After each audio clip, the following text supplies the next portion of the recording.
అయినా ఇంకోటన్నా నవ్వుకుంటాడని సోయి కూడా ఉండదు. ఎవడన్నా పరిచయాలతో అయితే గీతే పెళ్లి సంబంధాలు కుదురుతాం కానీ పరిచయాలతోనట ఎవరు పైలట్లు పట్టుకొచ్చిండట.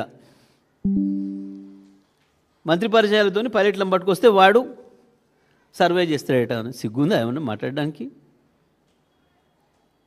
పాలసీలతో వస్తాయి కానీ ప్రపంచంలో టెక్నాలజీ ఎక్కడున్నా ప్రభుత్వాలు తెచ్చుకోవాలనుకుంటే నిమిషాల మీద తెచ్చుకుంటాయి. ఆయనకి పరిచయం ఉంది కాబట్టి వాళ్ళని పట్టుకొచ్చి మెహర్బానా? ఆయనకు పరిచయాలు ఉన్న వాళ్ళని పట్టుకొచ్చి ఆయన అది చేయించిండు. నీకు పరిచయాలు ఉన్న వాళ్ళు ఎవరు? వాడు ఉండే కదా దొంగ, జైలు ఉన్నాడు. జైలల్లో జేబు దొంగలు,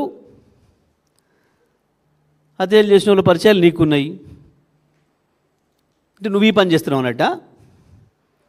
దొంగ అనుకుంటే పరిచయాలు అవి కాబట్టి మిలిటరీ వాళ్ళు పైలట్లు కాబట్టి అవి పట్టుకొచ్చి అవి తిప్పుతున్నాడు. నీకు చెంచల్గూడ జైల్లో, చెర్లపల్లి జైల్లో నీ పరిచయాలతోని తెలంగాణ ప్రజల జేబులు కొట్టే పని చేస్తున్నావు అన్నట్ట. ఆయన ఇంకొక ఆయనకుండే పరిచయాలు నీళ్ళు వాటర్తో పరిచయాలు ఉన్నట్టు ఆయన ఆ పనిలో ఉన్నట్టున్నాడు. వాటర్ నీళ్ళతోని ఎవడి పరిచయాలతో వాళ్ళు పనిచేస్తారు అన్నట్టు. ఒక పాలసీల ప్రకారం పనిచేయరు, ప్రజలకు ఇచ్చిన మేనిఫెస్టో ప్రకారం పనిచేయరు, ప్రజలకు ఇచ్చిన మాట ప్రకారం పనిచేయరు. పరిచయాలు ఏం పరిచయాలు ఉంటే ఆ పరిచయాల పనులు చేస్తారు అన్నట్టు.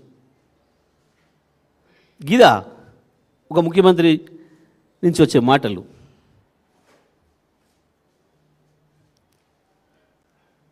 అంటే ఉత్తమ్ కుమార్ రెడ్డి పైలట్ అయి ఉండకపోతే, ఆయన మిలిటరీలో పరిచయాలు ఉండకపోతే మీరు వాళ్ళు ఈ సర్వే చేసేవాళ్ళు గారు. మరి ఆ శవాలు తీసుకోవడం కూడా ఉన్న పరిచయం చేసుకోకపోయారు. అట్లన్న వాడు తెచ్చి తీస్తుండే కదా. వాడు లేడా పరిచయం?